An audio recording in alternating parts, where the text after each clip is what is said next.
Bro, they gave us Herba Mystica as a reward in this one? Shit.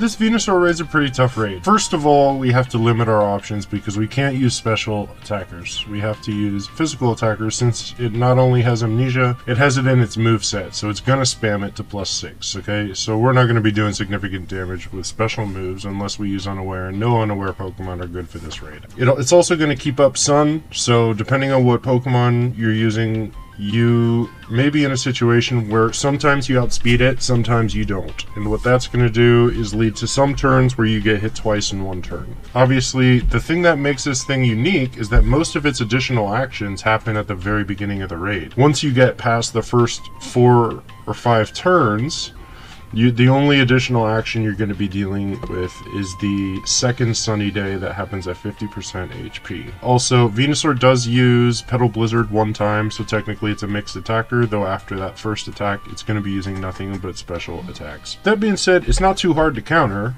I mean, of course it's not too hard, since I have at least 10 ways to beat it.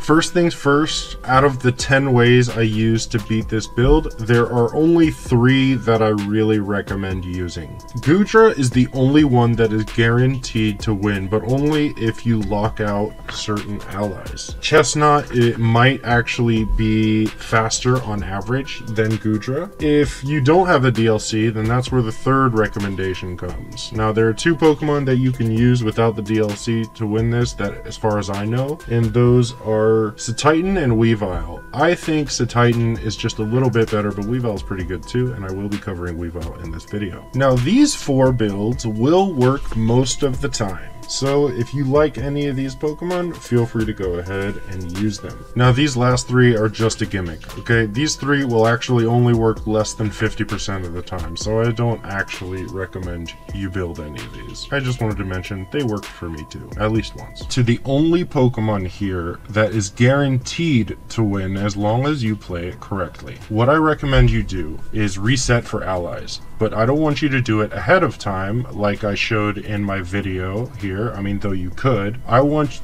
you to do it as you go, okay? And what I mean by that is make sure you're offline, okay? You just open the game. If not, save the game, close it, open back up, make sure you're offline. And now you're going to challenge as a group, but you are going to raid alone. Hisuian Goodra is still probably going to win if it has one of these following allies, okay? These are the allies you want to avoid. We got Arboliva, Haxorus, Garganicle, Corviknight, Umbreon, Dunsparce, and Bellibolt. That's 7 allies, and resetting to avoid all 7 of those allies is going to take a while. Instead, you can just raid with them by hitting challenge as a group and going in alone, and just raid over and over using the turn order I'm about to say. And then when you finally end up with a group of allies that doesn't include the Pokemon I stated, then the next time you go in, just hit challenge alone, and every time you hit challenge alone, you will lock in that group of preferred allies. So anyways, what you're going to do here is use Iron Head 2 times at the beginning of the raid, and you're going to do it very quickly. And then you're going to wait for the 85% time player cleanse. Now when that happens, you're going to protect. And the reason is, if you get hit with Giga Drain on this turn, your ability will not be there to protect you. What will happen then is it'll pop the air balloon, and now you'll be vulnerable to super effective earth power. So after you've protected, it's very simple. You're just going to curse 6 times, Iron Head once if you have to finish charging that Terra Orb, and then you're going to attack Cheer, and then you're just going to Terrasilize and Turbo Spam Gyro Ball until you win. Just keep an eye on things, especially when the raid is ending, because there is a very small chance that you could need 1 Iron Head at the end. I only needed it once in my 10 tests. Now, for the Chestnaught build, there were 2 Chestnaught builds out there. There was obviously the Swords Dance one, and there was the Belly Drum one. I went with the Swords Dance one, and it was Austin John who publicized that build. It was some guy in his community named M- who made it. I just made one change. I added Synthesis as the 4th move rather than Drain Punch, because there was one raid where I was below 50% health when I had to Belly Drum, and that caused me to lose that raid. But I ended up in that situation later, but I had put Synthesis instead of Drain Punch, and that got me out of that situation.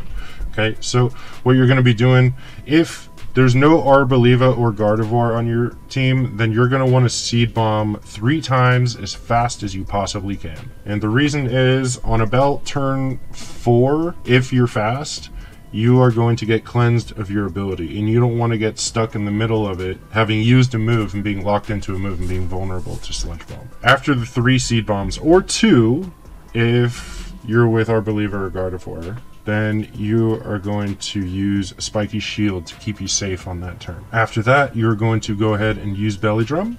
If you know you're going to survive the next hit, then you can go ahead and Terastallize and attack. Another option is if you have 1 turn left of Sun, and you probably will, and you know you don't have enough HP to survive, then you can use Spiky Shield the turn after you Belly Drum. That will waste that last turn of Sun. And remember, now that the sun goes down, we will be faster. So even if you have so little health that you're about to faint, it's fine, because you'll be able to Terastallize and get your healing, because you'll be faster, because the sun will be gone.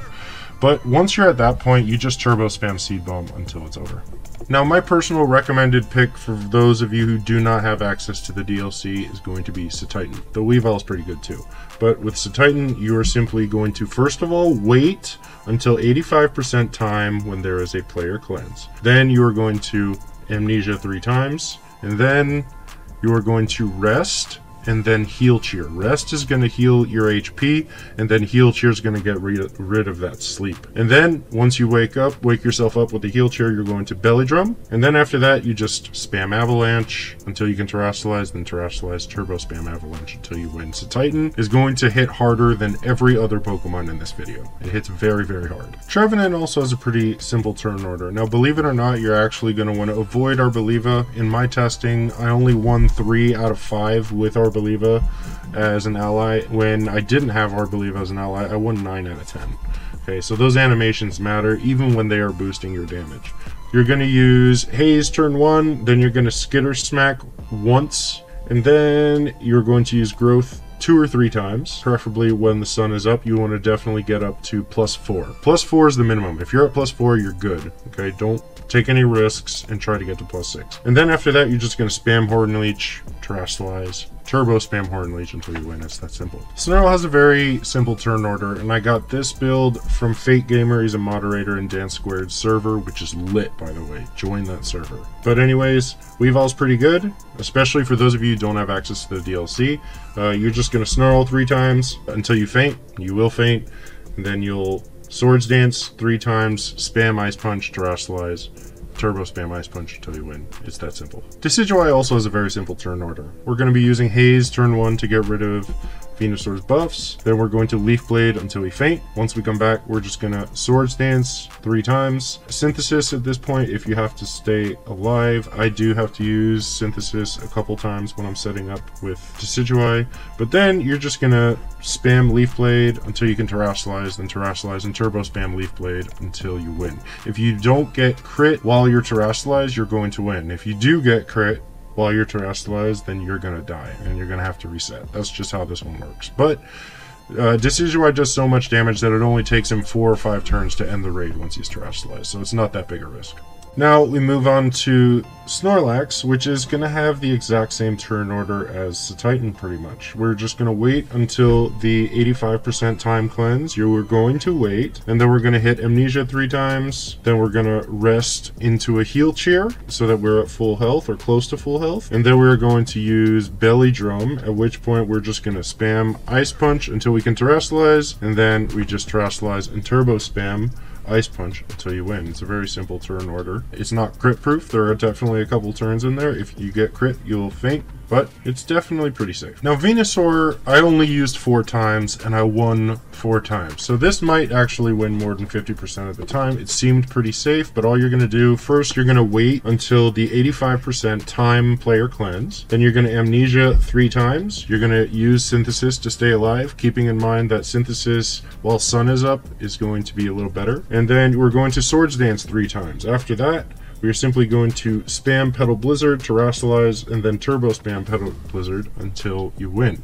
If you can squeeze an attack cheer in right before you do the turbo spam, then that is going to help you. Now keep in mind, we do have 4 EVs in speed. That's really important. That's what's going to allow you to outspeed Venusaur throughout the entire raid. Muse also has less than a 50% chance to work, but it is something I tried to use. The turn order I used was, I used Eerie Impulse until I fainted. Usually that was 1 or 2 times, and then I would use Amnesia 3 times when I came back, Swords Dance 3 times, then I'd spam Ice Spinner until I can Terrasilize, then I'd attack cheer, come back, Terrasilize, and turbo spam Ice Spinner until it's over, and as long as RNG was in my favor, I'd win. Now Arceus's turn order is very simple, but it's also not that likely to work depending on RNG. You're going to Snarl 3 times, you may faint sometime in those first couple turns, that's fine. You may have to recover to stay alive at this point, but you decide whether you want to Snarl until you faint or recover to stay alive. Then after the cleanse, you're going to Swords Dance 3 times, attack cheer, and then since you've used 3 Snarls to charge your Terra Orb and lower its special defense, you should be able to Terrasilize and turbo spam Terra Blast until it's over. So there it is. Those are the 10 ways that I have used to beat this raid. The uncut raids will be in these videos showing here, so click on whatever one if you want more details on the build that you prefer. But anyways, I'm out.